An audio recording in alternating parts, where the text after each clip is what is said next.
Hello, ഇന്നൊരു special day ആണ്. Special day എന്ന് പറയാൻ കാരണം വേറൊന്നല്ല കേട്ടോ. ഇന്ന് വൈകിട്ടേക്കുള്ള ഫുഡ് ഏട്ടൻ ഉണ്ടാക്കിക്കോളാന്ന് പറഞ്ഞിട്ട് ഏട്ടനാണ് അടുക്കളപ്പണി കയറിയിരിക്കുന്നത്. വേറൊന്നല്ല, ഫ്രൈഡ് റൈസും ചില്ലി പോർക്കും ആണ് ഉണ്ടാക്കാൻ പോകുന്നത്. അപ്പോൾ ഞാൻ അങ്ങോട്ട് അടുക്കള ഒഴിഞ്ഞു കൊടുത്തു. ഏട്ടനായിക്കോട്ടെ പരിപാടി.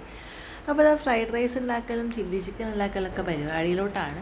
ഒരു ദിവസം നമുക്ക് പെണ്ണുങ്ങൾക്ക് റെസ്റ്റ് കിട്ടിയ എങ്ങനെ ഇരിക്കും? അടിപൊളിയല്ലേ, സുഖമായിട്ട് ഇരിക്കുക. സംഭവം ഇവർ അടുക്കളയിൽ കയറിയിട്ടുണ്ടെങ്കിൽ നമുക്ക് പണിയൊന്നുമില്ല. പക്ഷേ ഇവരുടെ എല്ലാ സഹായത്തിനും നമ്മളെപ്പോഴും അടുത്തുണ്ടായിരിക്കണം. അതെവിടെ ഇതെവിടെയാണെന്നൊക്കെ എടുത്തു കൊടുക്കാനായിട്ട് ഒരു അസിസ്റ്റൻ്റായിട്ട് നമ്മൾ അടുത്തുണ്ടായിരിക്കണം. പിന്നെ അത് മാത്രമല്ല, അടുക്കള ഏത് വിധത്തിലാക്കി ഇടുന്നെന്ന് നമുക്ക് പറയാൻ പറ്റില്ല. എന്നാലും ഒരു ആഗ്രഹം പറഞ്ഞാലേ വെച്ചിട്ട് ഏട്ടനെ കൊണ്ട് തന്നെ ഉണ്ടാക്കിപ്പിച്ചു.